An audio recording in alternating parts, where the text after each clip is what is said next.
tidaklah ada sekelompok kaum yang berkumpul di rumah di antara rumah Allah, mengaji dan mengkaji. Yatlun, mengaji, membaca bacaannya.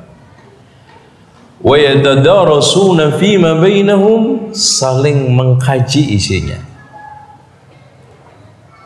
Melainkan turun ketenangan, selimutin rahmat, dikelilingi malaikat, disebut-sebut oleh Allah nama-namanya di sisinya. Akhirnya merekalah yang berhak mendapatkan janji Allah yang pernah disampaikan kepada malaikat-malaikat sayyahin yang berkeliling di majlis-majlis zikir. Dan yang dimaksud majlis zikir adalah majlisul ilm, seperti yang dikatakan oleh Imam Atha al-Khurasani, ya, seperti yang dikatakan oleh Imam Atha al-Khurasani.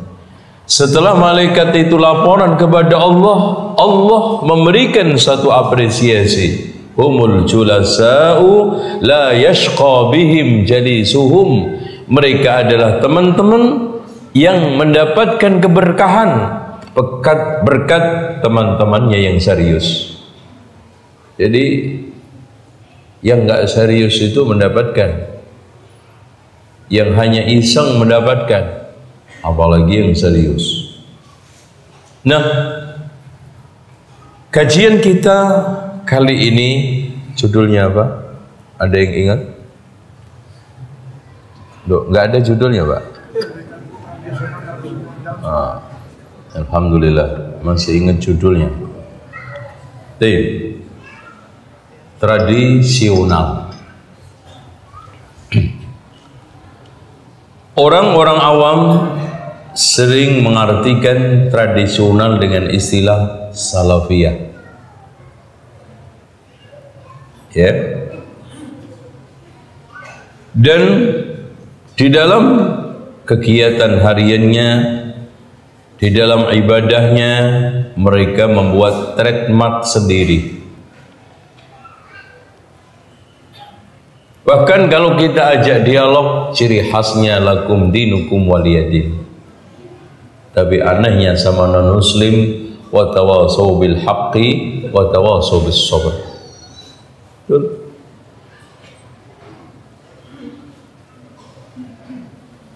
Inilah yang kita dudukkan, ya. Intinya berangkat dari firman Allah, ya ayyuhan nas antumul fuqara'u ilallah wallahu huwal ghaniyul hamid. Miskinnya kita kepada Allah ada dua. Miskin jasmani akan supply nikmat-nikmat materi, ya, yang minimal diingatkan oleh Allah di dalam surat Al-Waqi'ah, afara'aitumul ma'a alladhi tashrabun a antum anzaltumuhu minal muzni am nahnul munzilun afara'aitumun nara allati turun. Apakah kalian tidak memperhatikan api yang kalian nyalakan? Nikmat. Yang sebelumnya juga afara'aitum ma tumnun, mani kita memancar, ya. Kemudian afara'aitum ma tahrusun, tumbuh-tumbuhan yang meninggi dengan sendirinya. Afara'aitumul ma'a alladhi tashrabun afara'aitumun nar allati turun. 4 sumber kehidupan manusia. Mani, wujudnya manusia di dunia. Tumbuh-tumbuhan, hidupnya manusia di muka bumi. Air, Allah ciptakan segala yang hidup dari air. Artinya Allah jadikan hidup semua dari air. Yang keempat, api. Fakir. Dan fakir kita kepada Allah rohani akan supply nikmat syariat. Yang Allah katakan, al-yawma akmaltu lakum dinakum wa atmamtu alaikum ni'mati wa raditu lakumul Islam madinah. Subhanallah, nikmat. Makanya ketika Imam Ibnu Qayyim Al-Jauzi di dalam kitabnya Ijtima'ul Juyusil Islamiyah membagi nikmat ada dua. An-ni'matul mutlaqah, yaitu nikmatul hidayah ilal islami was sunnah. Masya Allah, Pak.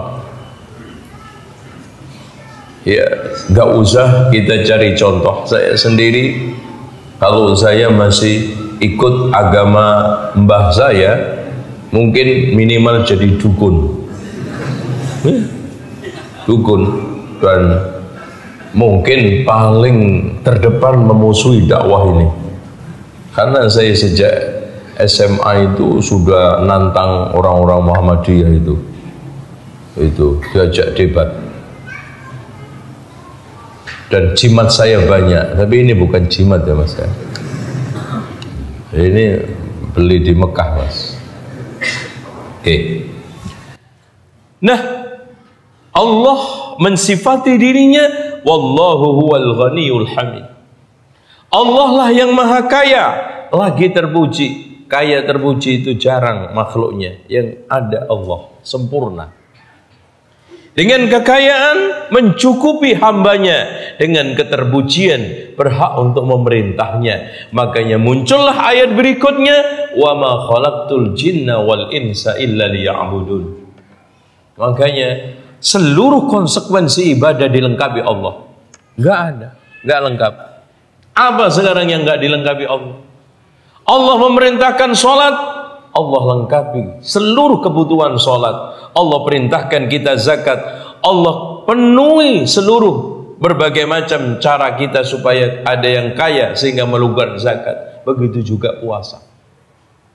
Ya, ini makanya penghuni surga ketika pertama kali masuk surga, ikhwan, yang disyukuri pertama kali itu bukan istananya yang megah, enggak, bidadari yang cantik, pasangan-pasangan yang tampan, tidak, tetapi waqalul hamdulillahilladzi hadana lihada wa ma kunna linahtadiya laula an hadana Allah. Itu kayaknya kita syukuri. Caranya dua, sering berdoa untuk memantapkan hidayah. Makanya di dalam suratul Fatihah, ya, ihdinas siratal mustaqim. Kenapa 17 kali diulang-ulang?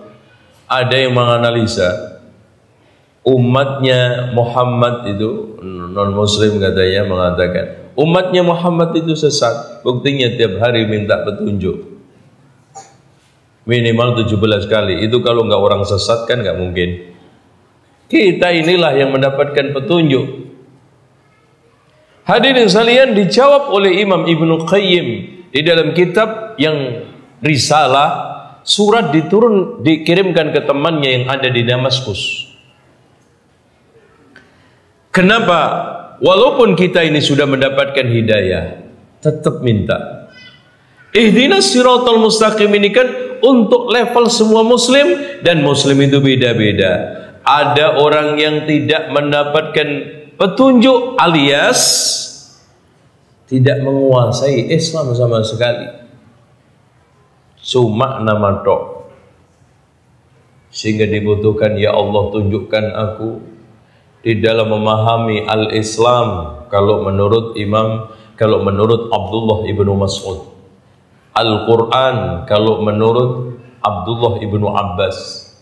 Ya, ada orang yang sudah mendapatkan petunjuk untuk mempelajari tapi belum bisa mengamalkan, juga tetap butuh ihdinas siratal mustaqim. Ada orang yang mendapatkan petunjuk secara global, tapi rincinya belum. Secara global, saya ngakui Mas, Islam itu benar, tapi dalam rinci-rincinya masih belum bisa mengamalkan. Contoh aja, banyak ibu-ibu kalau kita tanya, gimana Bu, muslim? Iya. Gimana menurut perasaan ibu menjadi seorang muslim? Oh bangga Pak. Kenapa? Kenapa ibu nggak jilbaban? Nah, Butuh ihdinas siratal mustaqim. Salat iya, haji iya, umroh tiap tahun, jilbab belum, ihdinas siratal mustaqim. Taruhlah seandainya kita sudah mendapatkan hidayah global dan rinci, jamin nggak kedepannya kita nggak meleset? Jamin kita istiqomah terus. Wala tadri nafsum madza taksibu ghada. Enggak ada yang tahu apa yang dia perbuat nanti ke depannya. Kita enggak tahu. Diakhiri oleh Allah Subhanahu wa taala su'ul khatimah. Sementara Rasul mengatakan innamal a'malu bil khawatim. Amalan itu dihitung pungkasannya. Ihdinas siratal mustaqim ya Allah sampai akhir hayat. Wattaqi ya ayyuhalladzina amanu taqullaha haqqa tuqatih wa la tamutunna illa wa antum muslimun. Tadi kita baca. Jangan diplesetin, dibalik. Ya udah deh, sekarang anjuran-anjuran aja. Nanti Islam menjelang mati. Yaitu kata Allah, wa la tamutunna illa wa antum muslimun. Artinya apa? Yang mengukir Islam sejak kecil aja nggak jamin mati dalam keadaan muslim, apalagi yang dada. Nah, oke. Seandainya Anda dijamin sampai mati istiqomah, seandainya Anda dijamin masuk surga seperti para nabi, tetap butuh berdoa ihdinas siratal mustaqim dalam rangka untuk menunjukin orang lain. Seakan-akan, ya Allah, tunjukkanlah kami di dalam mengajarkan Al-Quran dan Sunnah kepada orang lain. Jangan sampai menyesatkan. Ihdinas siratal mustaqim. Berapa banyak orang sudah punya ilmu, tapi ternyata menyesatkan umat karena jualan fatwa. Itu. Apalagi fatwa di Indonesia itu gampang masuk angin. Iya. Rokok diputuskan di Padang Panjang haram, nyampe Jakarta makruh, coba nyampe Jawa Timur halal berarti. Nyampe Lombok halalan thayyibah. Ya, itu masuk angin. Allah. Nah, inilah hadirin sekalian, semua di antara kita tidak ada yang tidak butuh. Allahumma inna nas'alukal hidayata wat tuqa wal afafa wal ghina. Bahkan Rasulullah mengajarkan doa ketenangan hati, hidayah panjang sekali. Allahumma rabbi a'inni wa la tu'in alayya wansurni wa la tansur alayya wamkurli wa la tamkur alayya wahdini wa yassiril hudayinayya وانصرني على من بغى علي رب اجعلني لك شكارا لك ذكارا لك رهابا لك مطوعا إليك مخبتا أواها منيبا ربي تقبل توبتي وأغسل حوبتي وأجب دعوتي وسدد لساني وثبت حجتي وثبت حجتي وأجب دعوتي واسلل سخيمة قلبي. Ini kata Imam Ibnu Qayyim. Guruku Syekhul Islam Ibnu Taimiyah tidak pernah lepas duduk dari ba'da subuh sampai matahari terbit. Dan yang dibaca adalah ini paling terbanyak diulang-ulang. Kenapa wahai Syekh itu kamu lakukan? Ini adalah bensin hidup saya. Ya, bahan bakar. Kalau enggak, Masya Allah, apalagi fitnah, subhat, syahwat yang dikatakan oleh Imam Az-Zahabi, asy-syubhatu khattafatun, subhat itu sangat menyambar, wal qulubu dha'ifatun, hati itu lemah. Ya, nah ini kita teguhkan. Dari sini hadirin sekalian kita bisa simpulkan, katanya Syekh Abdul Rahman Al-Yamani di dalam kitab Al-Qa'id ila Tashihil Aqaid.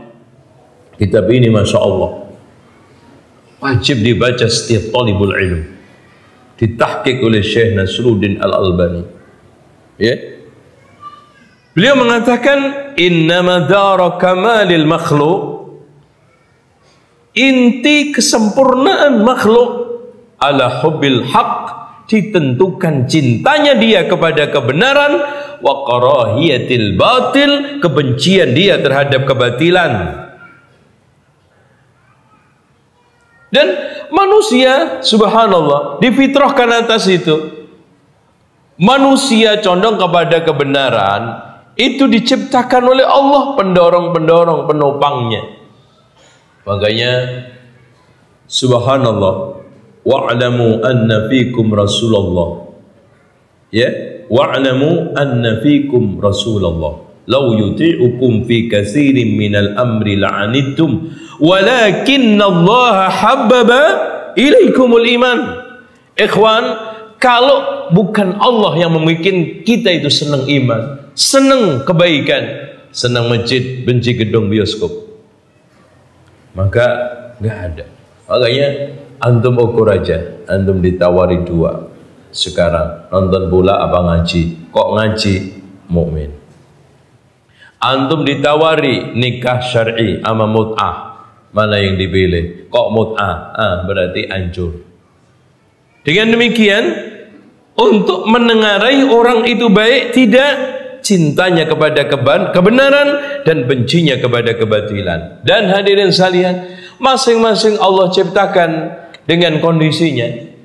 Kebenaran diciptakan sulit, ya, bahkan banyak rintangan supaya manusia di dalam meraihnya ada perjuangan. Tapi nanti diganti oleh Allah kenikmatan yang berlipat-lipat dari syahwat yang dia dapat dari maksiat, kalau seandainya maksiat. Dan begitu juga Allah bikin semua maksiat itu ada syahwatnya, supaya manusia penasaran, tapi nanti diganti adab berlipat-lipat di akhirat.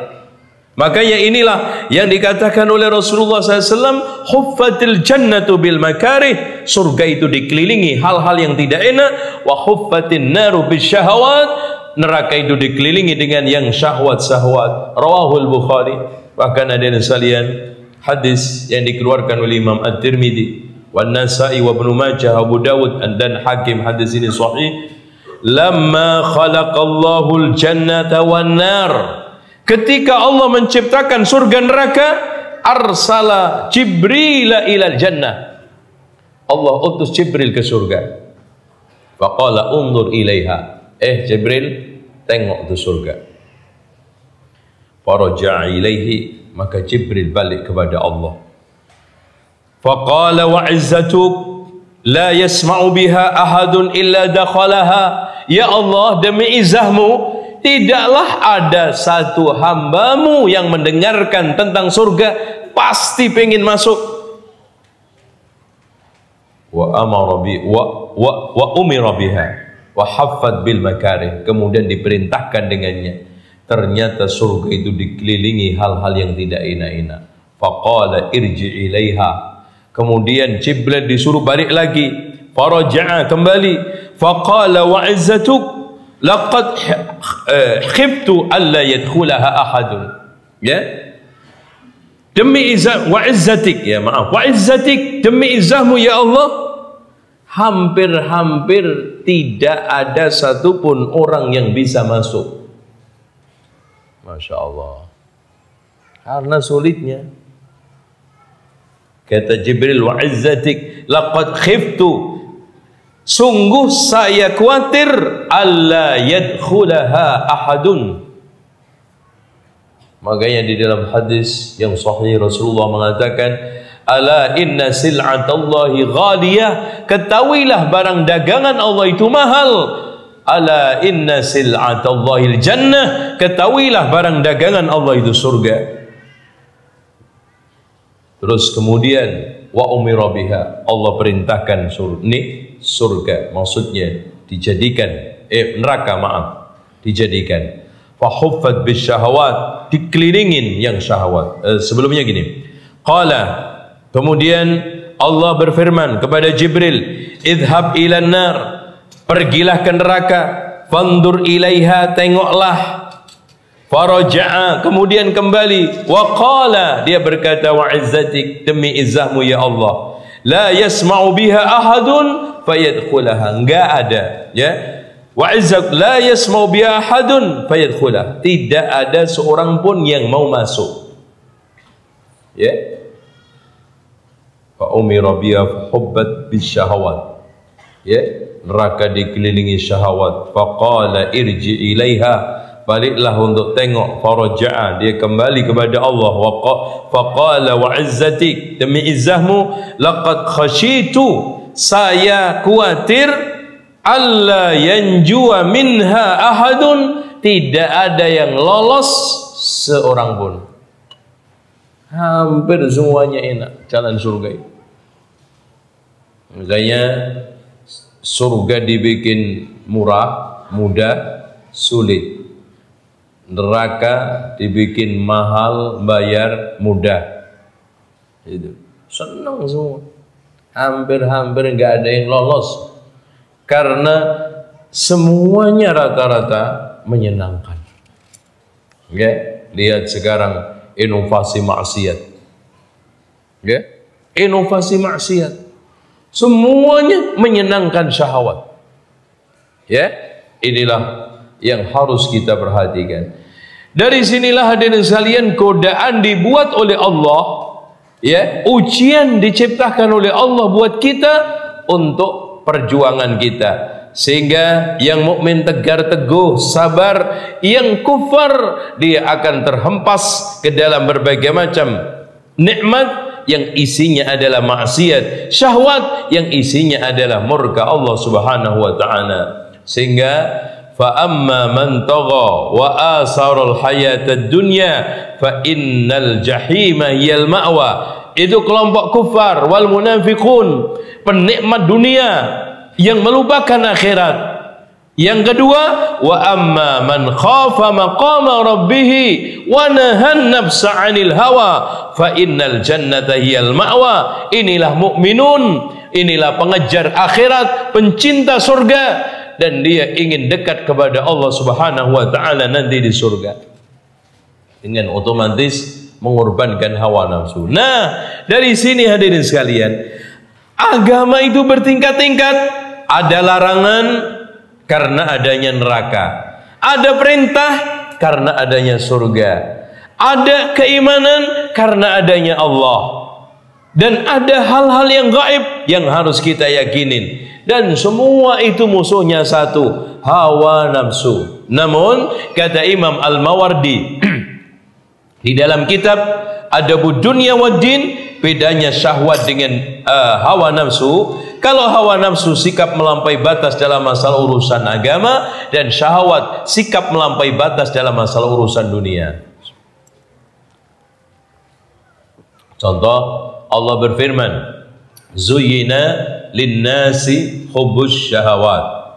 Nah, terus kemudian orang-orang yang dikatakan puasa as-saumu junnatun, ya, yastajinnu biha al-abdu 'anin nar. Kenapa? Syahwat, godaan makan, minum, perempuan, macam-macam. Nah, kalau hawa nafsu itu sikap melampaui batas dalam masalah urusan dunia. Lihat aja semua hal-hal yang terkait dengan melampaui batas urusan agama itu diungkapkan Allah hawa nafsu. Fa illam yastajibu laka fa'lam annama yattabi'una ahwa'ahum. Kalau mereka tidak mau mengabulkan ajakanmu Muhammad, agama, ketahuilah mereka hanya mengikuti hawa nafsu. Rasul juga dikomentari oleh Allah, wa ma yantiqu 'anil hawa, dalam masalah menetapkan agama, in huwa illa wahyun yuha. Afara'aita man ittakhadha ilahahu hawa? Apakah di antara kalian, ya, tidak mau mengerti, memahami, mengetahui siapa sih sejatinya orang yang menjadikan hawa nafsunya sebagai Tuhan, yang memerintah melarang ini jangan, ini iya karena hawa nafsunya, ini halal, ini haram karena hawa nafsunya. Itulah yang dikatakan oleh Rasulullah sallallahu alaihi wasallam, muttabi'un li sunnatil jahiliyah. Tiga orang yang sangat dimurka oleh Allah. Mulhid fil haram, orang yang melakukan ilhad tidaklah haram. Kemudian orang yang mencari sunnah jahiliyah untuk dihidup-hidupkan di dalam Islam. Dan ketiganya, orang yang menumpahkan darah mukmin yang halal, yang haram yang tidak ada alasan, yang itu dikatakan oleh Rasulullah SAW di dalam hadis yang lainnya, la zawalud dunya, hilangnya dunia seisinya ini, ahwanu indallah, lebih ringan di hadapan Allah, min qatlil mu'min, dari pembunuhan seorang mukmin. Dari mana kita bisa membenarkan aksi teroris dan berbagai macam aksi-aksi yang lainnya? Hadirin sekalian, hawa nafsu. Nah, ini untuk menentang hawa nafsu biasanya sulit, dan itu minimal diganjal oleh 4 perkara.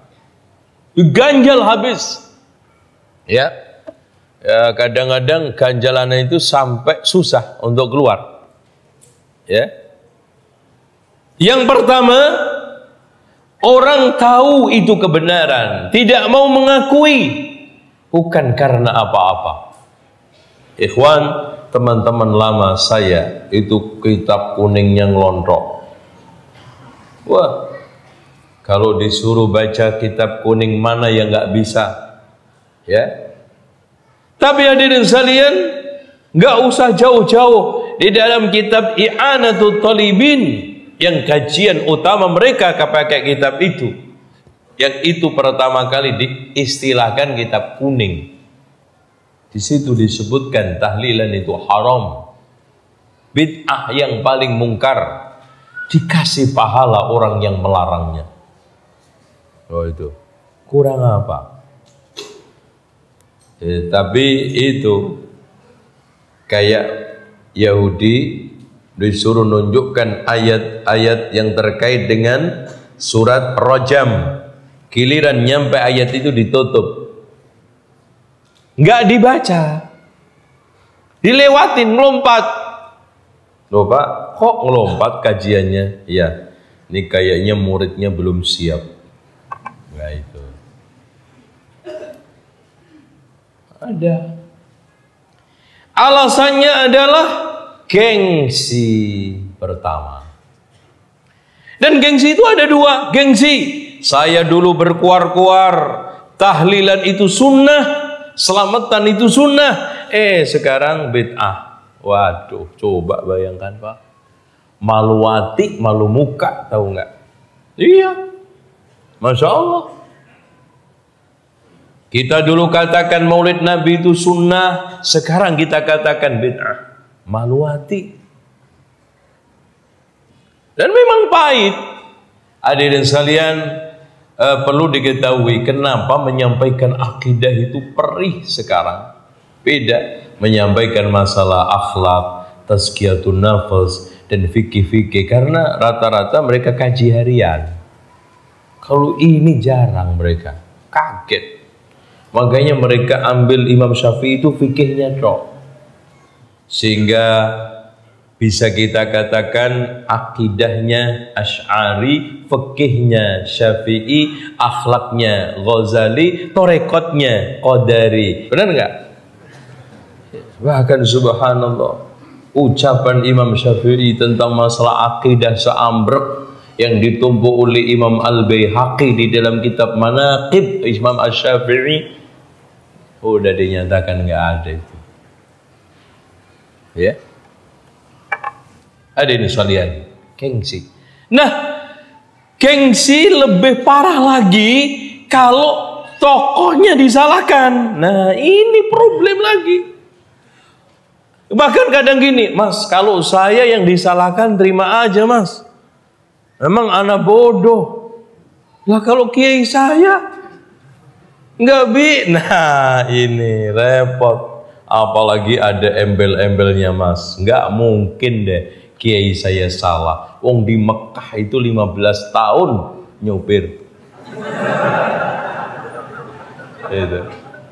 Di Madinah itu 8 tahun. Mosok salah. Wong kalau ngaji itu Qurannya ngelontok, hadisnya ngelontok. Nah, problem Pak. Ini lebih kekeh. Saya kalau disalahkan terima Pak. Kalau kiai saya nggak bisa, nggak bisa. Pokoknya deh surga neraka menurut kiai saya. Ya, lo mau apa? Nah, mulai dalilut, kalah dalil gelut. Iya. Dalil Lut. Oh iya. Wah, kebukan berani. Ini berani karena apa? Sudah kehilangan argumen. Akhirnya dalil Lut. Inilah problem pencarian kebenaran, semakin tertarung di kaki sendiri, semakin sulit dan semakin kusut di tengah masyarakat. Makanya orang menyampaikan kebenaran di zaman sekarang itu sering saya umpamakan, Pak, walaupun perumpamaan ini remeh banget, sederhana tapi bermakna. Orang menyampaikan kebenaran yang hak, apalagi akidah sunnah lawan bid'ah, itu seperti naik gunung licin bawa 1 kental kedelai didik-idik. Bisa nyampe? Enggak. Baik, kita lanjutkan. Selanjutnya, menerima kebenaran menolak kebenaran bukan karena kebenaran yang nggak jelas. Problem selanjutnya, kebenaran itu tertolak karena watak orang itu pengen kebenaran itu dibikin nggak jelas. Sudah jelas pun dibikin nggak jelas, dibikinin syubhat, ya kan? Apa yang nggak dibikinin syubhat? Bahkan hampir seluruh sunnah Rasul dibikinin syubhat. Jenggot katanya milik orang Arab, iya toh? Jilbab khas pakaian orang Arab. Islam garis keras, stempelnya apa? Wahabi. Orang yang sekarang longgar, nggak setia terhadap agamanya, dikasih stempel Islam rahmatan lil alamin. Bisa. Subhan. Ini tujuannya tidak lain ingin kebenaran itu tidak jelas. Sehingga usaha kita untuk menjelaskan berbagai macam cara kebenaran lewat dalil Quran dan Sunnah seamrek dengan berbagai macam pertemuan-pertemuan, ceramah-ceramah di dunia maya, televisi, radio, rata-rata mentah. Karena apa? Pingin terus kebenaran itu nggak jelas dengan cara menandingi syubhat. Apalagi syubhat itu khatafatun, menyambar. Kadang-kadang dihadirkan simpel banget. Mas, antum kalau beragama, mbok jangan kolot-kolot, no kan? Rasanya dituduh kolot itu dek begitu kan?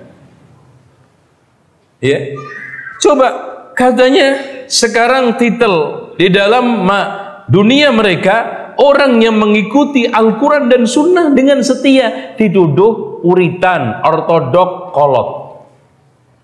Sementara mereka yang tidak setia terhadap Al-Quran dan Sunnah dijulukin apa? Islam rahmatan lil alamin, fleksibel, memasyarakat, membudaya, apa lagi apa? Ya, menusantara. Itu. Jadi Islam Nusantara itu anak gelap hasil perselingkuhan mut'ah antara Syiah dengan jin, dengan kejawen. Hasilnya anak jin. Ya. Itu mut'ah sebentar, nanti juga pisah, cari pasangan lain. Itu. Selanjutnya hadirin sekalian, ini problem kenapa kebenaran itu tertolak. Yang ketiga adalah kebenaran tersebut, konsekuensi mengikuti kebenaran, meninggalkan kebatilan, memberikan konsekuensi hilangnya popularitas, keduniaan, dan kedudukan. Ayo, sekarang saya tanya sama antum. Antum sendiri, Masya Allah, hulu jahil, bisnisnya subhanallah, mendirikan catering, 90% pelanggannya kalau nggak ulang tahun selamatan. Ya? Hah? Ayo. Aduh Pak, nggak boleh semua. Aduh, Masya Allah. Wah, itu kepala kayak muter 3 kali. Ya. Apalagi sekarang ini bertengger pada posisi-posisi yang menggiurkan. Inilah ujian yang terberat yang sudah dilalui oleh salafun saleh. Bagaimana Abu Bakar dengan tekad hijrah, tinggalkan itu tanah, berbagai macam peluang-peluang dunia, bahkan membawa ala kadarnya ke Madinah. Begitu juga Abdurrahman bin Auf, begitu juga Zubair bin Awam. Ini konsekuensi hijrah. Nah, makanya kalau antum hanya meninggalkan, coba setelah ngaji, ya Allah, ternyata kerja di bank nggak boleh. Nah, padahal kreditnya, tanggungannya banyak. Tinggal nggak? Ntar dulu Pak. Itu. Insya Allah. Coba bayangkan sekarang Pak, antum bisnis sewa tenda, pelaminan, kemudian suami istri yang nyanyi. Iya, suaminya nabuh orjennya, istrinya yang nyanyi. Tiba-tiba ngaji nggak boleh. Waduh, Masya Allah. Ambruk bisnisnya. Tiap hari itu gatel mau nyanyi. Mic itu diginiin aja. Ya, gimana Pak? Sahaya. Masya Allah. Selanjutnya dari sekalian, orang itu menolak kebenaran dikarenakan bukan kebenaran itu nggak ada argumennya, apalagi diyakini dinyatakan batil, tidak, karena al-haqqu min rabbika fala takunanna minal mumtarin, tapi ternyata sombong, ya. Dan sombong, al-kibr, Rasulullah memberikan definisi apa? Al-kibru batarul haq wa ghamdun nas, gitu. Sombong ialah menolak kebenaran, meremehkan orang, dan itu ternyata saling topang menopang. Orang itu kalau sekarang menolak kebenaran pasti meremehkan yang membawanya, dan orang kalau sudah meremehkan yang membawa kebenaran pasti akan menolaknya. Nasallallahu. Ini didominasi orang-orang yang sudah bertitel tinggi, punya posisi sosial mapan, atau ditokohkan, sementara sudah meyakini bahwa dialah sentral kebenaran, bahkan monopoli hak itu ada di tangannya. Ternyata dia ditegur salah, bahwa yang negur ini benar. Masya Allah, nggak gampang. Makanya kita temukan orang-orang yang seperti ini banyak. Dan itu khilaful as-salafus saleh, katanya Imam Ibnu Battah. Kata beliau, jarang saya temukan ada orang berdebat dalam suatu masalah, kemudian dalilnya jelas salah satunya, yang satunya rujuk, dan ini menyelisihi jalan salafus saleh. Debat kita bukan untuk menang-menangan, dialog kita bukan untuk gaya-gayaan. Bahkan Imam Syafi'i ridwanullah alaihi mencontohkan contoh yang baik. Ya. Ketika Abdul A'la, ya, muridnya berada di majelis, Masya Allah, saat Imam Asy-Syafi'i menyampaikan pendapat, Abdul A'la tidak setuju terhadap pendapatnya. Akhirnya di tengah proses ngaji begini, dia itu pergi. Subhanallah, setelah ngaji begini, kemudian sholat, Imam Syafi'i datang ke rumah, diketok. Kaget, siapa ini? Tumben. Assalamualaikum, ini suaranya saya kenal. Salam yang kedua, ini kan Imam Syafi'i. Setelah dibuka, Assalamualaikum, waalaikumsalam. Wahai Abdul A'la, kita sepakat di dalam banyak masalah. Masa dengan kita berbeda dalam satu masalah ini kita putus? Subhanallah. Abdul A'la langsung lemes, langsung mengakui apa yang dilakukan itu salah. Inilah ukhuwahnya salafun saleh, bersih dari berbagai macam intrik, hasud, sombong, dan hawa nafsu. Sehingga perbedaan apapun itu selalu ada titik temunya. Kalau kita perbedaan itu selalu mengarah pada perpecahan, gitu. Kecil aja jadi besar, apalagi yang besar. Gitu. Nah, selanjutnya yang menyebabkan orang menolak kebenaran adalah al-hasad, yaitu hasud. Hasud ini menginginkan hilang nikmat orang lain atau pindah ke tangannya kalau bisa. Dengan demikian, terkadang kebenaran itu ditolak bukan karena tidak benar, karena hasud. Dan apalagi rival ya, saingan dalam masalah bisnis, saingan dalam perjodohan, itu membuat orang yang bersaingan ini kadang tidak saling mau menerima nasihat. Nah, sekarang hadirin sekalian, kenapa, ini mungkin ada yang tanya, kenapa kebenaran itu tidak dibikin oleh Allah gamblang jelas sehingga tidak ada orang yang ragu sama sekali? Kebatilan itu dibikin oleh Allah gamblang jelas sehingga semua orang tidak mau mengikuti. Bahkan dibikin adanya syubhat supaya dalam proses mencari kebenaran ada perjuangannya, ada susah payahnya, ilmu bisa dihadirin, majelis ilmu bisa dihadirin, ulama bisa dikaji. Dari situlah orang mengembangkan keilmuan. Begitu juga kebatilan. Kebatilan tidak dibikin oleh Allah gamblang sehingga nanti gak ada orang sesat. Ini suatu hal yang wajar. Nah, hadirin sekalian yang dirahmati oleh Allah Subhanahu wa taala. Orang di dalam proses beragama, sering saya katakan beragama di Indonesia ini ada 3 kelompok. Beragama ala ajaran. Ini biasanya dasarnya Al-Quran, As-Sunnah, Al-Ijma' wal Qiyas. Nah, yang kedua ala turunan. Dasarnya apa kata tokoh, apa kata hawa nafsu, apa kata perasaan, dan sepakat kampungnya.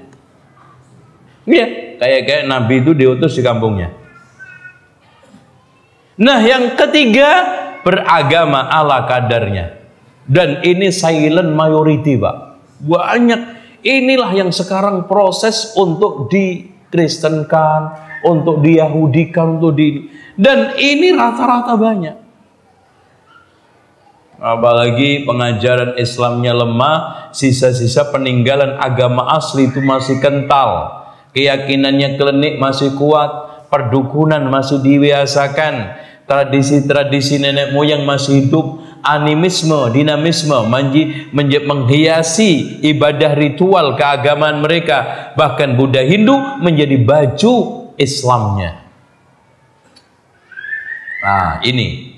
Nah, semua ini membuat orang yang menyampaikan kebenaran semakin berat. Semakin berat. Bukan semakin hari semakin mudah. Nah, hadirin sekalian, kita lihat sekarang ini mayoritas umat Islam rata-rata kena penyakit 5 minimal. Katanya Syekh Abdurrahman Al-Yamani. Yang pertama, at-taqsir fi badlil wus'i. Lemah di dalam mencari kebenaran. Kelemahan itu ditandai dengan malasnya datang hadir ke kajian. Bahkan kalau tidak ngerti, Pak, maaf, subhanallah, ada orang baru beli komputer, nggak bisa buka, itu temannya diteleponin semua, suruh hadir cepat, Pak, tolong Pak, bantuin komputer saya, Pak. Baru beli HP, nggak bisa buka, nggak bisa ngoperasikan, mondar-mandir datang ke tempat jual beli ini tokonya. Sekarang nggak bisa sholat, mondar-mandir nggak ke ustadz. Sekarang nggak bisa tata cara wudhu, mondar-mandir nggak ke ustadz. Bahkan hadirin sekalian, ya sudahlah. Cenderung kalau beragama pakai aliran Jabriyah, kalau berdunia alirannya Qadariyah, nggak percaya takdir. Kan gitu, Pak. Pasrah. Pak, kok nggak ngaji, Pak? Ya udahlah, Pak. Saya mudah-mudahan ya seperti ini, jangan-jangan surganya lebih baik. Dan orang yang sombong-sombong ngaji itu belum tentu, Pak, surganya, Pak. Nah itu, gitu dibalik-balik. Coba, Pak, nggak ada kerjaan di Lombok, lari nggak ke Surabaya kalau ada peluang, lari nggak ke Jakarta kalau ada peluang, lari nggak ke Mekah Madinah kalau ada peluang, lari dijamin. Tapi nggak ada ilmu, lari nggak ke Surabaya, Lari nggak ke Jakarta? Lari nggak ke Mekah? Bisa dihitung jari. Ini taksir. Bahkan subhanallah, saya sangat terharu biru dengan cerita yang sangat mengenaskan. Ada seorang yang menghadiahi salah satu kiai besar ketika umroh. Ya, mudah-mudahan ya Allah ini nanti pasti bermanfaat buat sang kiai ini, karena dia ini kiai besar terkenal di Indonesia. Dengan saya kasih hadiah kitab nanti buat untuk bekal dakwah. Ternyata apa Pak jawabannya? Mas, dakwah di Indonesia itu nggak butuh kitab gede-gede. Subhanallah. Memang betul Pak. Bahkan kadang-kadang hanya modal ya daun kelor, modal daun pepaya aja bisa ceramah. Itu sambil berjalan, kira-kira nanti ceramah saya apa? Ah, ini kayaknya daun pisang. Ya, temanya daun pisang.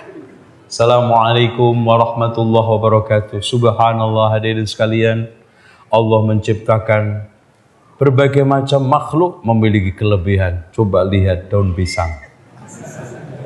Begitu indah, begitu bagus. Lain halnya dengan kelor sama daun pepaya.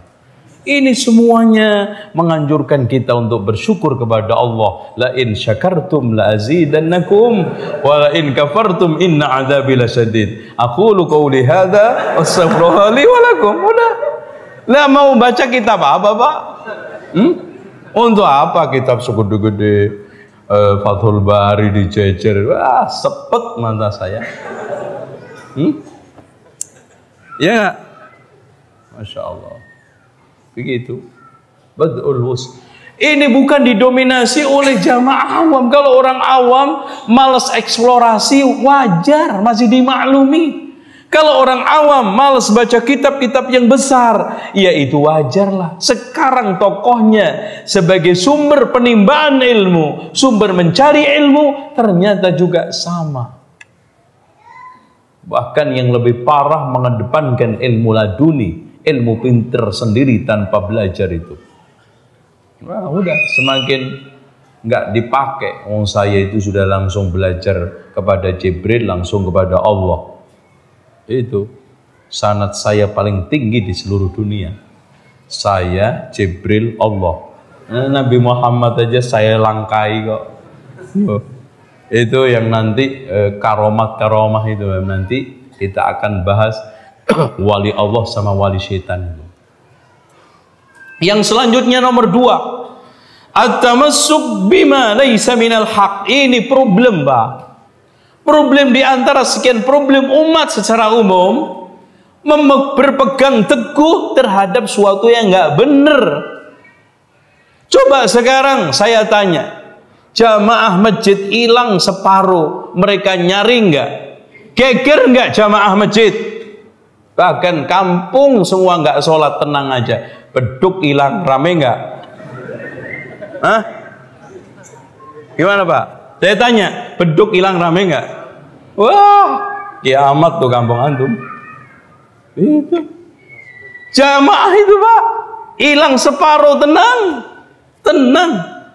Bahkan subhanallah, mereka-mereka yang hidup di lingkungan yang diancam tidak bikin KTP gara-gara nggak tahlilan selamatan, di kanan kirinya jamaah tetangga masjid itu nggak sholat bertahun-tahun, mereka nggak terusik, mereka tenang, mereka tidak merasa bersalah. Bahkan jamaah masjid hilang separuh juga nggak pernah menanyakan kemana ini jamaah masjid. Tapi itu Pak, beduk sama kentongan hilang, wah rame. Iya, tasbih hilang aja rame kata bapak ini. Katanya yang buat ide kentongan sama beduk itu kan Sunan Kalijogo. Tong tong tong kan gitu. Masjid masih kotong. Nah itu. Ya, duk duk dung dung. Ayo cepat ya. Deng deng sedang masih muat. Deng deng masih sedang masih muat. Itu cok kali cok ya. Dikali-kali kok cocok. Ya, ilmunya itu ilmu godak gadek gaduk gitu Pak. Ya, di masyarakat itu yang beredar itu. Gitu. Ilmu-ilmu Al-Quran, As-Sunnah, mengkaji kitab itu jarang. Sehingga sekarang itu kalau ngomong itu nafsu semua. Kalau ngomong adanya adalah menurut saya, otak saya. Walhasil hadirin sekalian, yang dipegang bukan kebenaran. Coba lihat sekarang di tengah kita ini. Tarik menarik. Walak wal barok, permusuhan bukan titik inti. Kita senang benci karena didasarkan atas Al-Quran, oke. Saya menyenangi kamu karena kamu mengamalkan Al-Quran. Saya benci karena sekarang menelantarkan bahkan menghujat Al-Quran. Tidak, Pak. Sekarang sudah meleset. Al-wala wal-bara, al-hubbu wal-bughd, bukan didasarkan al-hubbu fillah wal-bughdu fillah. Bukan, tetapi atas dasar hal-hal yang sepele, hal-hal yang sederhana, bahkan tidak ada kaitannya dengan Islam. Enggak ada kaitannya. Coba gara-gara sekarang kuburan jadi perang kok. Dulu sahabat itu perang gara-gara apa, Pak? La ilaha illallah. Itu. Sekarang perang gara-gara subhanallah, hal yang sepele banget. Ini bahkan bukan bagian dari hal yang harus kita menumpahkan darah. Kalau dulu para Rasulullah mengumandangkan perang Badar, perang Uhud karena la ilaha illallah, ingin menjayakan kalimatullah, al-islamu ya'lu wa la yu'ala alaih. Tapi sekarang apa yang dijayakan? Apa yang sekarang ditonjolkan? Apa yang dijadikan titik mereka memusuhi dan membela? Semua di luar daripada kacamata Islam, di luar daripada Al-Quran dan Sunnah. Wakil. Ini yang menyedihkan. Makanya kadang-kadang saya itu merenung, ya Allah, coba aja bayangkan, ya, orang-orang zaman dahulu, Pak, kalau ingin menyesatkan orang kan, itu muka kitab sampai berpuluh-puluh. Imam Syafi'i mau mengkafirkan Hafiz, itu pakai dialog, argumentasi. Sekarang ini orang menyesatkan kita itu bukan orang alim, Pak. Awam sambil duduk-duduk di beranda rumahnya sambil ambil kutu. Wah, itu sing jilbaban gede-gede itu kayak Batman itu kan, alirannya aneh. Nah, itu gampang banget itu, ya Allah. Nah, selanjutnya penyakit yang ketiga, al-i'tidad bi tarjih an-nafs alladhi yakunu mansha'uhu al-hawa. Ya, orang kebanyakan mengikuti hawa nafsu, suara hati, suara jiwanya, padahal kebanyakan adalah hawa nafsu, perasaan, Pak. Dasar utama dia di dalam menentukan apapun perasaan yang kebanyakan mansya'uhu, kata Syekh Abdurrahman Al-Yamani, mansya'uhu al-hawa. Sekarang saya kasih contoh aja pada antum semuanya. Orang ketika melakukan lagu Wahabi, apakah itu syar'i? Ada lagu Wahabi, ngerti? Ya itu. Antum udah hafal belum? Ada hafalin itu. Iya. Itu qasidah masuk surga katanya. Karena yang siapa yang nggak bisa baca Al-Quran, gantinya menghujat Wahabi. Itu mudah sekali sekarang. Masya Allah, perasaan. Contoh, Pak, kenapa Bapak tahlilan? Ya, daripada mereka sepi, nggak ada temannya, ya, sendirian. Ya, dihiburkan mah dapat pahala, Pak. Dapat pahala. Terus nanti dibaca-bacain doa, mosok 500 nggak nyangkut 10. Perasaan. Terus saya undang sekampung kan, masa sih Pak di antara mereka ratusan itu nggak dikabulkan doanya oleh Allah. Terus di samping juga silaturahmi, kirim doa, kirim pahala. Yang sekarang hadir rumahnya ngasih sedekah, itu kan bagus semua. Perasaan. pakai jilbab dasarnya perasaan, sholat juga dasarnya pakai perasaan, wudu dasarnya pakai perasaan, bahkan nikah cerai dasarnya perasaan, yang itu muncul dari hawa nafsu semua. Jadi, sehingga muncullah mereka-mereka yang menjadi pengikut nafsu. Man ahabba lillah wa abghadha lillah wa a'ta lillah wa mana'a lillah faqad istakmala al-iman. Ini sebaliknya. Man ahabba lil hawa wa a'ta wa ahabba wa abghadha lil hawa wa a'ta lil hawa wa mana'a lil hawa, ya, faqad zala imanuhu. Sebaliknya, hilang imannya itu. Hadirin sekalian, sebetulnya ini baru muqaddimah. Tadi saya diomongin panitia sampai jam 8, jadi saya bingung saya. Sekarang nomor 4 dulu. Kita selesaikan 5, baru masuk ke tema, baru itu langsung ditutup. Ya. Ar-rabi', yang keempat, adamur ruju' amma yatabayyan anna ghairahu awla bil haqqi min. Tidak mau rujuk, padahal orang lain yang menjadi rivalnya itu lebih berhak untuk kebenaran, lebih berhak untuk mendapatkan kebenaran, menyampaikan kebenaran, dan jelas. Coba dari Komite Hijaz yang ketika itu dipimpin oleh Abdul Wahab Hasbullah mengklarifikasi, datanglah 60 ulama seluruh dunia termasuk dari Indonesia tentang masalah pembongkaran, penataan kuburan-kuburan di sekitar Masjidil Haram, Masjidil Nabawi. Di dalam dialognya mereka ditanya, kesesatan kita itu di mana? Gak ada yang jawab. Bahkan gak ada yang sesat di kalian. Clear? Bahkan saya itu pernah dialog dengan 13 kiai.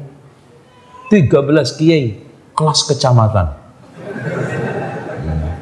Begitu, Masya Allah.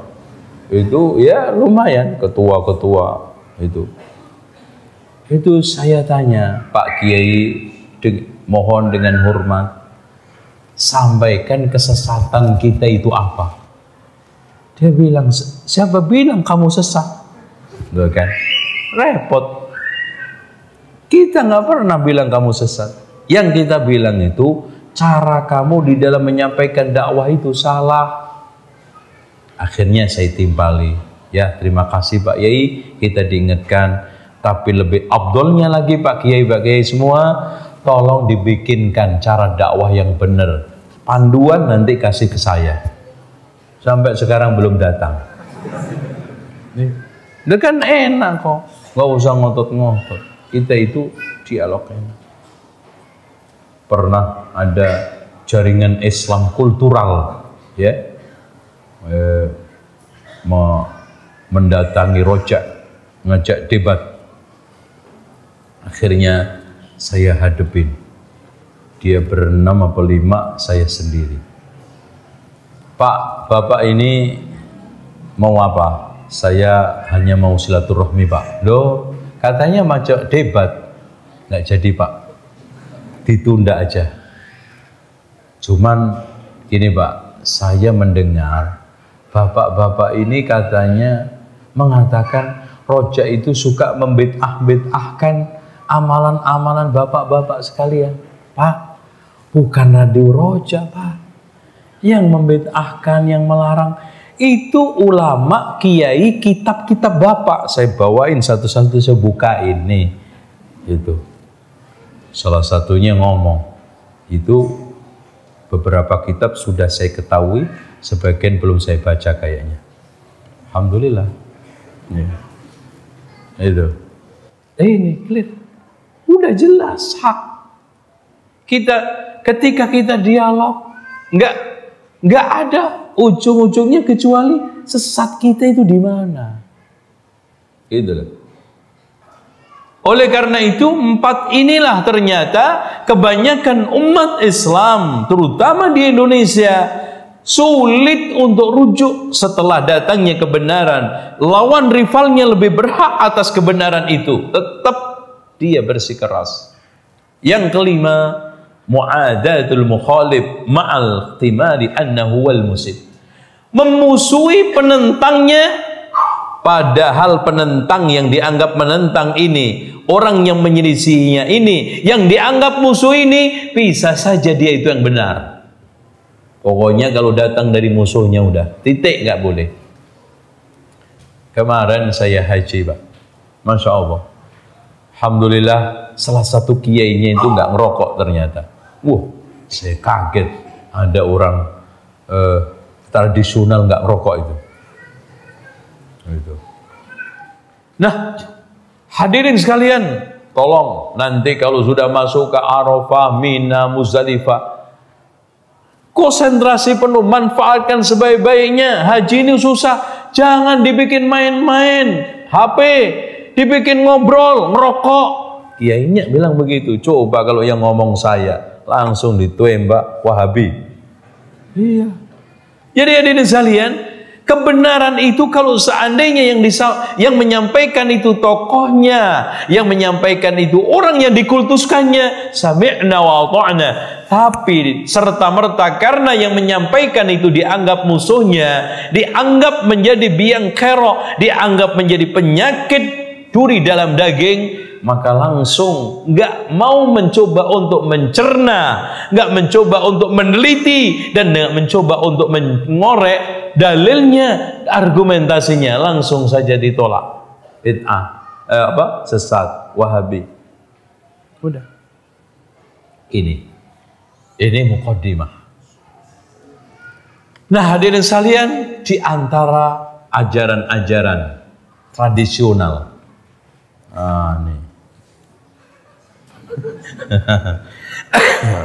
Ini saya sebutkan 5 menit aja, jangan khawatir antum, ya. Antum kayaknya bakhil banget ngaji, ya. Nah, hadirin sekalian yang dirahmati oleh Allah Subhanahu wa taala, saya akan sampaikan ucapan indah dari salah satu biangnya Habib seluruh dunia. Semua kembali kepada mereka. Pokoknya yang namanya Habib pasti punya hubungan sama dia. Pernyataannya yang cukup indah. Habib Abdullah bin Alawi Al-Haddad, yang merupakan tokoh Alawi pada abad 17 Masehi, berkata, lazimkanlah selalu kitabullah dan ikutilah sunnah Rasulullah sallallahu alaihi wasallam, serta teladanilah para salaf, niscaya Allah akan memberimu hidayahnya. Subhanallah. Ini disebutkan di dalam kitab Indonesia, judulnya 17 tokoh terkenal di Indonesia. Ya, Habib-habib itu semua itu. Ini loh, kadang-kadang ini jangan-jangan semuanya adalah susupan dari musuh-musuh zindik, ya, Yahudi, Nasrani, untuk menghancurkan Islam memakai tangan-tangan Muslim. Kalau kita lihat, apalagi kitab-kitab lama saya, nggak ada semua ini. Ya, kalau kita itu membaca semuanya agama asli, tingkepan itu 7 bulan, agama asli, nggak ada kaitannya dengan Islam. Ya, hari ketiga, ketujuh itu Buddha Hindu. Bahkan sebelum Buddha Hindu juga sudah ada. Ya, keyakinan kan gini, Pak. Roh. Jadi di dalam agama animisme yang namanya adalah Kapitayan. Agamanya namanya Kapitayan. Punya dewa 3. Semar, Tokok, Manik, Maya. Ya. Kemudian ini hidup di suatu tempat yang tidak bisa menyentuh dan disentuh oleh manusia, yang disebut dengan kahayangan, dalam bahasa wayangnya kayangan. Maka dia harus cari wakil Tuhan yang ada di bumi. Nah, wakil inilah Sang Yang Wenang, Sang Yang Tunggal, Sang Yang Wasesa. Nah, dalam Hindu ada Brahma, Wisnu, Siwa. Karena ini nggak bisa disentuh dan menyentuh manusia, maka mencari wakil siapa? Rama. Itu sama, mirip semua. Ini juga ternyata begitu. Allah Subhanahu wa Ta'ala yang ada di sana nggak bisa disentuh manusia, dicari wali-wali yang bisa menghubungkan kita ke Sang Yang Manik Maya, Sang Yang Togok, Sang Yang Semar. Brahma, Siwa, Wisnu. Ini ya, Siwa. Jadi hadirin sekalian, kalau kita lihat konsep yang ada di Syiah dengan konsep imamnya dan wali-wali yang ada di itu persis, nggak ubahnya. Dia ini dijadikan wakil-wakil Tuhan di muka bumi dengan istilah dewa setengah Tuhan tuh manusia setengah dewa. Itu. Nah, mereka akhirnya nanti menyembah yang disembah namanya Tu, sehingga Tuhan Tu ya, Tu atau Tu. Makanya Tuhan itu dari kalimat, dari bahasa Sanskerta dipakai untuk mengungkapkan Tuhannya orang animisme. Sebetulnya animisme itu sudah punya Tuhan, cuman sudah hilang di perhatian manusia. Sehingga apa? Diganti dengan roh leluhur, arwah, macam-macam benda itu.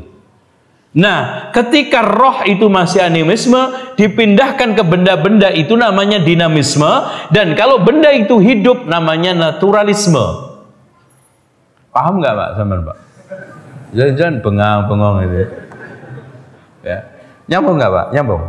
Ya. Oke. Tuh, untuk supaya seneng, diberikanlah sesajen. Makanya sesajen itu adalah negosiasi sama Tu. Tawar menawar, bahkan kadang-kadang Tuhan bisa diakal-akali supaya seneng. Dikasih apa? Sesajen. Makanya namanya tumpeng. Nah, ya toh? Tu juga. Loh, ini nggak main-main Pak, bener. Ini yang ini bener. Tumpeng. Nah, wadahnya biasanya tumbuh. Ya kan? Biasanya makanan yang dipakai untuk wadah-wadah itu, sajen itu biasanya tumbuh. Itu, tumbuh. Tuh. Makanya nanti benda-benda yang penjelmaan dewa-dewa itu, roh-roh leluhur itu juga disebut Tu, Watu, Tugu, Setu, ada tunya. Nah, makhluk yang nakal gentayangan itu Tuhan dibalik hantu. Sehingga dari sekalian, seluruh simbol piramid itu adalah simbol animisme. Tumpeng piramid. Lihat yang ada di Mesir, piramid. Masjid-masjid di Indonesia masih unsur piramid. Nah, itu. Tuh. Ya, tugu, watu, tumbuh, ya, pintu. Tuh, itu pintu dulu itu tempat masuknya ke Tuhan itu. Pintu, tugu, terus apa lagi? Kayak Setu itu kan diyakini tempat dewa air kan, Setu, dewa airnya di situ. Makanya untuk nyenengin Tuhan itu dibikinin setiap kuburan pasti ada Setu. Anda paham? Di beberapa tempat itu setiap kuburan pasti ada Setu. Setu itu untuk minumnya Tuhannya. Itu. Nah, dalam proses penyembahan itu pakai Tu juga. Tu lajek maksudnya berdiri. Ya. Tulang kap maksudnya rukuk, tulungkup maksudnya sujud. Ya, tulajek, tulangkak, tulungkup. Tu. Nah, orang yang sudah bisa berhubungan mendapatkan wewenang Sang Yang Wenang Tu ini mendapatkan titel juga Tu, Ratu. Orang biasa Datu. Ya kan? Nah, baru ngerti nih Datuk baru sekarang. Datuk itu titel dari sono, bawaan. Tuh, ratu. Makanya ratu itu dulu dianggap wakil Tuhan di dunia. Sehingga apa yang dikatakan ratu, apa yang dikatakan Tuhan. Apa yang dikatakan Tuhan, diputuskan ratu sama. Putusan Tuhan, putusan Allah. Putusan raja. Raja putusan Tuhan. Jadi sehingga dia mengatakan apa? Suara Tuhan, suara raja. Suara raja, suara Tuhan. Nah, setelah Renaissance kemudian didobrak, adanya demokrasi, dirubah suara rakyat, suara Tuhan. Podo ae. Ya, sama-sama sesat, nggak benar. Nah, sehingga hadirin sekalian, orang yang sudah sampai pada tingkatan-tingkatan itu, maka dibikinkan nanti tempat-tempat khusus, ya. Iya, candi, ya. Candi nama apa? Lainnya apa? Apa? Kok kuil? Kuil itu Indo-Buddha, ya. Yus, nggak usah, nggak ngerti, nggak apa-apa tuh. Insya Allah, nggak mengaruhi iman antum. Ini agama, Anas kenalin sedikit, ya. Mereka paling mengelaku aswaja. Biasanya ajarannya mereka khusus dikasih label aswaja, asli wejangan Jawa. Itu singkatannya. Pertama, bertawasul kepada kubur, penghuni kubur. Makanya pada rame, apalagi tanggal-tanggal bagus, hari-hari bagus di Jawa itu hari paling bagus, bahkan seluruh Indonesia. Jumat Kliwon, jadi Kemis Legi malam Jumat Kliwon. Karena Jumat itu 8, Kliwon itu 9. Berapa? Oh, paling tertinggi. Itu. Makanya orang Jawa itu punya hari 5. Paing Pon Wage Kliwon Legi. Kliwon itu tengah. Ya. Itu. Pon barat, ya, terus kemudian Paing timur. Wage sama ini utara selatan. Itu makanya dari sini rahasianya kenapa ada pancer papat siji limo. Maksudnya wali itu akhirnya ada dibagi sesuai dengan arah. Persis seperti konsep Hindu. Hindu itu punya dewa 9. Wali barat, dewa barat, dewa timur, dewa barat namanya apa? Hah? Pasti nggak ngerti lah. Ada dewa utara, dewa selatan. Itu cuma kalau di Jawa dewa selatan itu di Jogja Nyi Roro Kidul, kalau utara itu Nyi Sekar. Kemarin kan nikah sama Mbah Kodok itu. Nah, antum nggak ngerti di media kan? Ada pernikahan Mbah Kodok dengan Nyi Sekar kan di Ngawi itu.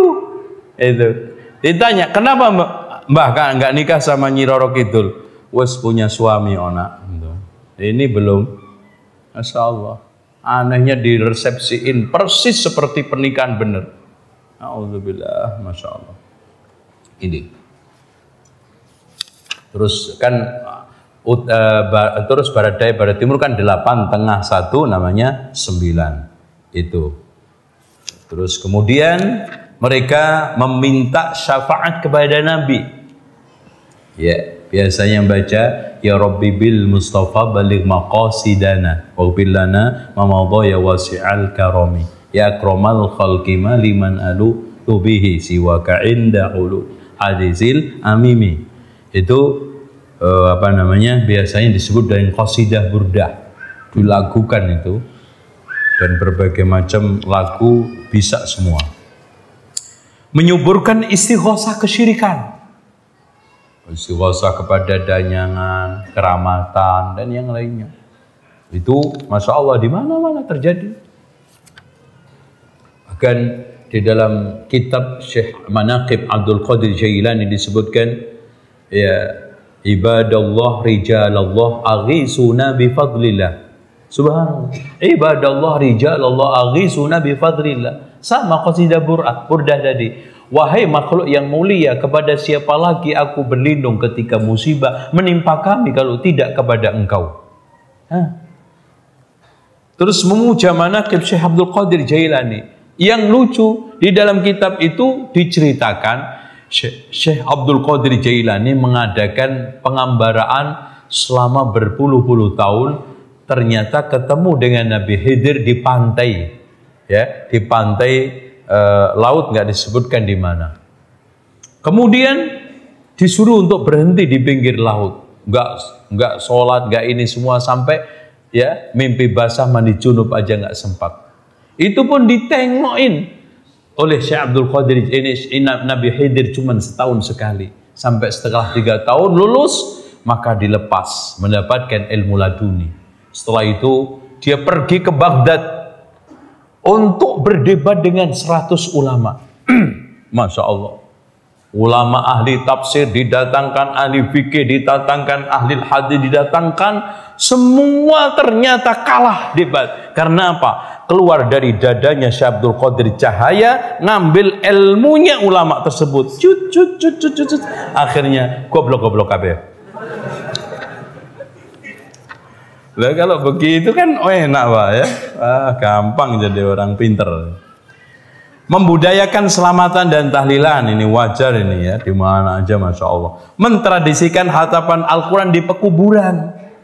Baca Quran di kuburan itu bisa hatam, di rumah nggak pernah. Makanya setannya pindah semua ke rumah. Iya, ini ciri-ciri Masya Allah Pak. Ciri-ciri lingkungan itu kalau sudah jauh dari Islam, masjidnya sepi, kuburan ramai, itu aja cirinya. Antum lihat aja di mana aja. Kebalikannya, kalau masjid ramai, kuburan sepi, nah itu. Lihat Mekah, Madinah, yang ramai mana? Kuburan apa masjid? Masjid. Tapi di beberapa tempat kita, ramean masjid apa kuburan? Kuburan, Masya Allah. Kadang membludak, kadang apalagi menjelang seminggu sebelum hari raya, sebelum Ramadan, sebelum hari raya, itu wanginya ngalai masjid. Itu sampai 500 meter, sekilo bau tuh kena angin. Berbagai macam minyak dituangin masjidnya, apek kan? Padahal Rasulullah mengatakan Iqra'ul Qur'ana wa la ta'kulu bihi. Bacalah Al-Quran, jangan kamu makan dengan bacaan itu. Bahkan maaf Pak, kadang-kadang perang diskon karena persaingan ketat. Yasin diskon 35%, Al-Baqarah diskon 25%. Masya Allah. Menghadiahkan suratul Fatihah, Al-Fatihah, itu kan, ila hadratin Nabil Mustafa Muhammadin sallallahu alaihi wasallam wa ala hadiniya wa ala kulli niyatin. Al-Fatihah. Wa ila hadrati Abdul Qadir Jailani wa ulwai tis'ah wa ila arwahi abaina wa umatina wa jadina wa jaddatina wa ala hadin niyya wa ala kullatin niyatin salihah. Al-Baqarah. Pada nggak bisa. Aduh Pak, kok Al-Baqarah Pak? Itu menyiarkan ritual yasinan. Masya Allah, kita nggak melarang orang baca yasin Pak. Pokoknya kalau an-anan itu pasti nggak beres. Coba mobil bagus, mobil-mobilan. Nah, itu. Jadi main bagus, main-mainan. Ya ini yasin bagus, yasinan ya nggak bagus. Tahlil bagus, tahlilan ya nggak bagus. Tasbih bagus, tasbihan ya nggak bagus. Makanya kalau antum istilah sholat Jumat, jangan Jumatan. Itu ada, Mas, yuk Jumatan, kan main-mainan gitu. Makanya duduknya di belakang banget tuh. Datang akhir, pulang pertama tuh.